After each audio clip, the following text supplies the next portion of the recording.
आप लोग भी बनाइए।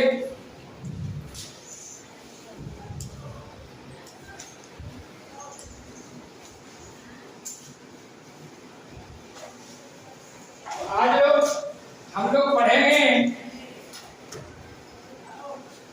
क्लास 8 का अध्याय 3 संसदीय सरकार, है ना। संसदीय सरकार, लोग एवं उनके प्रतिनिधि, है ना। तो आप समझेंगे भाग 1 में कि संसदीय सरकार कैसे बनती है और कैसे वह लोगों के लिए काम करती है। आप लोग के विद्यालय में भी बाल संसद का गठन हम लोग किए, है ना। उसमें प्रधानमंत्री है, उप प्रधानमंत्री है और मंत्रिमंडल के सदस्य भी। अब जो भारतीय संसद जो है आपका नई दिल्ली में है ना, और जो ये देख रहे हैं ये पुराने, अभी तो आपका जो भारत में है जो संसद भवन नया बना है, लेकिन पुराने संसद भवन है ना। और इस संसद भवन में कौन जाते हैं, कैसे वो संसद भवन में पहुंचते हैं और उस संसद भवन में क्या करते हैं, हम इसको विस्तार से समझें।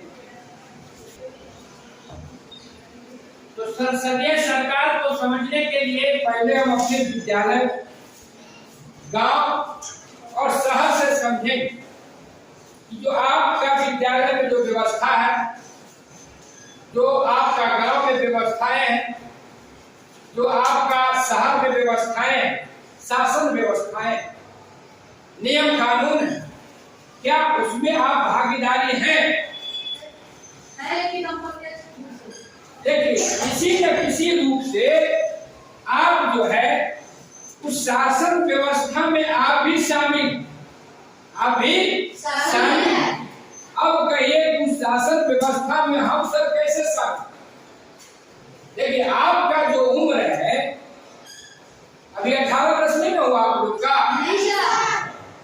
तो आप लोगों को वोट देने का क्या अधिकार नहीं है। लेकिन हमको 18 वर्ष से उम्र हो गया, 18 वर्ष से अधिक जिसका उम्र 18 या 18 से अधिक जब हो गया तो उसको क्या है, आपका संविधान में व्यवस्था है कि आप अपने वोट देकर अपने जनप्रतिनिधि का चुनाव करें, है ना। और आप द्वारा जो चुने जाते हैं जनप्रतिनिधि जनता द्वारा, है ना, वो कहीं न कहीं अप्रत्यक्ष रूप से आपको उस शासन व्यवस्था का अंग, इसलिए सब प्रत्यक्ष रूप से क्यों नहीं संभव है। अब इतनी बड़ी देश है, इतना बड़ा जनसंख्या है, तो सभी लोगों को संभव है कि ये सरकार ने एक नियम बनाई, संविधान में यह नियम है कि आप अपने एक निश्चित आबादी पर, जैसे संसद चुनिए 10 लाख की आबादी पर पंचायत चुनाव, पंचायत का गठन करिए 5000 वोट पे, है ना। तो ढंग से बनाया गया है पहले से, तो हम अप्रत्यक्ष रूप से उस सरकार का अंग किसी भी किसी रूप से, है ना, उनको हम वोट देते हैं। और जब वो चुन के जाते हैं तो ही जाते हैं पंचायत में, वही जाते हैं विधानसभा में, वही जाते हैं लोकसभा। आप जब क्लास 6 में पढ़ रहे थे तो बताया गया था कि सरकार जो है 3 स्तर, सरकार कितने स्तर पर है? 3 स्तर पर सरकार, 3 स्तर पर सरकार है ना। पहला स्तर जो था आपको ग्राम स्तर, जिसपे आपको वहां पे हम लोग चुनाव करते हैं, मुखिया का, सरपंच का, वार्ड का, पंच का, जिला परिषद का होता है ना, उसे हम बोलते हैं स्थानीय सरकार। और फिर राज्य स्तर पर को हम लोग चुनाव करते हैं, है ना, उनको क्या बोलते हैं हम लोग? विधायक बोलते हैं, है ना, जो विधानसभा में जाता है, और वो राज्य सरकार होते हैं, है ना, क्या होते हैं? राज्य सरकार होते हैं। और जो तीसरा है आपको केंद्रीय स्तर की सरकार, केंद्रीय स्तर की सरकार, जहाँ पे आपका ये दिल्ली संसद भवन है, वहाँ जो हम लोग चुनते हैं सांसद का, है ना। अब आप बताइए कोई बच्चा कि आपका ग्राम पंचायत, कौन ग्राम पंचायत? उसरी, वहाँ का मुखिया का नाम बताइए। मोहम्मद कैस अंसारी। आपका गांव के लोगों ने ही वोट दिया उनको, तब वो मुखिया बने। चलिए बैठ जाइए। अब कोई बताइए कि आपका जो विधानसभा क्षेत्र अरवल है, अरवल का विधानसभा क्षेत्र का जो वर्तमान में विधायक है, उनका नाम कोई बताइए?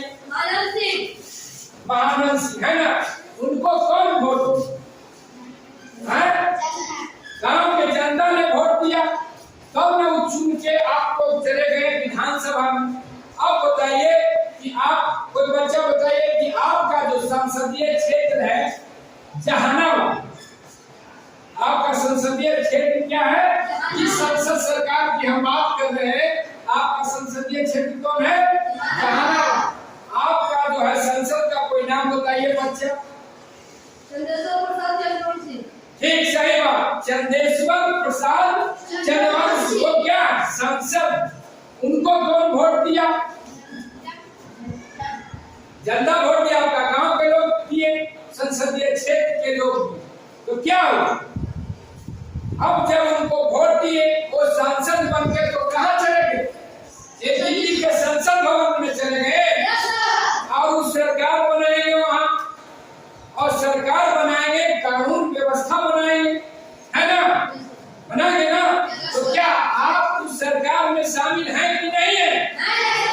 एकदम प्रत्यक्ष रूप से तो नहीं है, लेकिन अप्रत्यक्ष रूप से हम सरकार की व्यवस्था में हम भी शामिल है ना।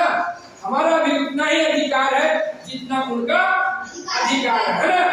तो समझिए, प्रत्यक्ष रूप से तो नहीं, लेकिन हम अप्रत्यक्ष रूप से ये जो सरकार है, ये जो शासन व्यवस्था है, प्रशासन है, कई जनता भी उसमें है। अब है कि क्या आपका अधिकार है, क्या उनका अधिकार है? कहता है लोग एवं उनके प्रतिनिधि। अब लोगों की क्या अधिकार है, इनका क्या अधिकार है? अब जब हमने इनको वोट दिए, हमने अपना प्रतिनिधि चुने, इसीलिए चुने कि हमारा क्षेत्र का क्या करेंगे? विकास करेंगे, हमारी बातों को रखेंगे, जो लोकसभा के लिए चुनेंगे लोकसभा में रखेंगे, जो विधानसभा में चुनेंगे वो विधानसभा में हमारी बात को रखेंगे, और जो पंचायत स्तर पर चुनेंगे हैं वो पंचायत स्तर पर रखेंगे। अब देखिए, एक दो को आपका उदाहरण बताते हैं, आपको जो सही विकल्प लगेगा उस सही विकल्प में आप लोग बोलिएगा। सही विकल्प चुनिए।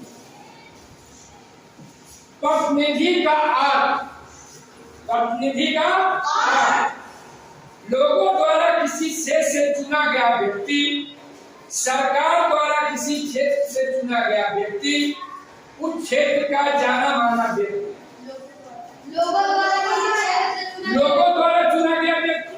प्रतिनिधि का अर्थ क्या हुआ? लोगों द्वारा चुना गया व्यक्ति। अब है दूसरा है, राज्य विधानसभा के लिए चुने गए व्यक्ति को क्या कहते हैं, है ना? सांसद कहते हैं, मुखिया कहते हैं, जिला परिषद कहते हैं, कि विधायक कहते हैं? विधायक कहते हैं।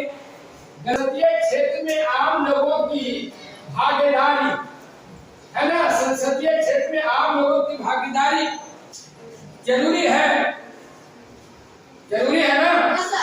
अगर जरूरी नहीं होगा आम लोगों की भागीदारी, तो सही ढंग से चुनाव हो पाएगा, कुछ लोग वोटे नहीं हो पाएगा।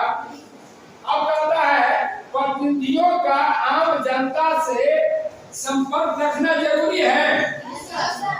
जो जनप्रतिनिधि चुने जाते हैं उनको आम जनता से संपर्क रखना जरूरी है। अगर नहीं वो आम जनता से संपर्क रखेंगे तो जनता की बात होगी, न जनता की समस्या सुन पाएंगे, न जनता की समस्या को वो हल कर पाएंगे। बहुत से लोग चुनाव जीतते हैं, चुनाव कितने दिन के लिए होते हैं? 5 साल के लिए। संविधान में व्यवस्था है 5 साल के लिए, है ना। अगर मान लो चुनाव जीते चल जाए दिल्ली और बिहार में, अब मुखिया जी अपना घर आ जाए, तो क्या जनता से संपर्क नहीं रहेगा? क्षेत्र का विकास होगा? नहीं होगा। इसलिए जनता से जनप्रतिनिधियों को संपर्क रखना क्या है? जरूरी है ना। जरूरी है। अब बताइए जनप्रतिनिधियों का जो चुनाव के समय रहते हैं उसके बाद नहीं रहते, क्या ये जरूरी है? चुनाव तक रहना उनको चाहिए? नहीं, चुनाव जीतने के बाद भी उनको अपने क्षेत्र में रहना चाहिए कि चुनाव जीत किए और उसके बाद जनता से संपर्क तो क्या होगा? क्षेत्र का विकास होगा। क्या आपको प्रतिनिधियों को चुनाव में भागीदारी जनता की होना जरूरी है? जरूरी है जनता को। अब कहता है प्रतिनिधियों का चुनाव क्यों जरूरी है? हम क्यों जनप्रतिनिधि चुनते हैं? क्यों चुनाव जरूरी है? इसलिए चुनाव जरूरी है कि हमारे भारतीय संविधान में व्यवस्था है, इतना आबादी पे मुखिया बनेंगे, इतना आबादी पे विधायक बनेंगे, इतना आबादी पे संसद बनेंगे। अगर हम नहीं चुनते हैं तो फिर क्या हो? वहां नहीं पहुंच पाएंगे।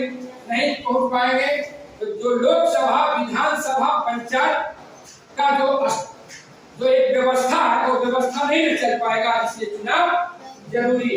अब आपको है भारतीय संसद का अर्थ। नंबर 1 आपको राष्ट्रपति, नंबर 1 राष्ट्रपति, महामहिम राष्ट्रपति। आपका अभी वर्तमान में राष्ट्रपति कौन है?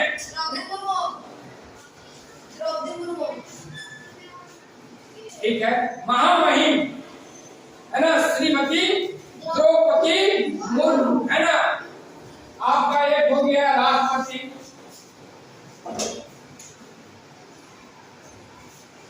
दूसरा हो गया लोकसभा। दूसरा क्या हो गया?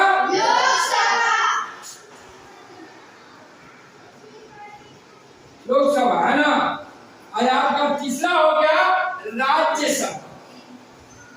तीसरा हो गया राज्यसभा। लोकसभा आपका हो गया निचली सदन और राज्यसभा हो गया ऊपरी सदन।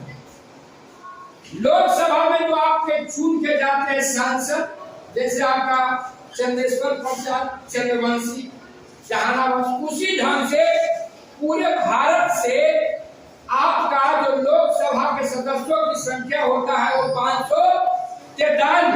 कितना होता है? 543। और 2 जो है मनोनीत होते हैं, एग्रो इंडिया, है ना, वो मनोनीत किए जाते हैं महामहिम राष्ट्रपति के द्वारा। और जो आपका राज्यसभा ऊपरी सदन है उसमें कुल जो सदस्यों का चुनाव होता है उसका है 238। कितना? 238। हम मनोनीत जो किए जाते हैं उसमें 12। कितने मनोनीत किए जाते हैं? 12। वो जो है मनोनीत किए जाते हैं आपको महामहिम राष्ट्रपति के द्वारा। तब ये हुआ आपका लोकसभा, उसके बाद आपका राज्यसभा, है ना। और जब यही जो लोकसभा और राज्यसभा है यही से कानून बनती है और हम लोगों के बीच आते हैं, लेकिन हम लोग अप्रत्यक्ष रूप से उसमें शामिल हैं। इसलिए हमने अपने जनप्रतिनिधि को चुनाव किए, उन्होंने किया और वहां से कानून बनाते और शासन व्यवस्था को चलाते। तो किसी न किसी रूप से इस लोकतंत्र में, है ना, लोकतंत्र में हम भी इसमें शामिल हैं।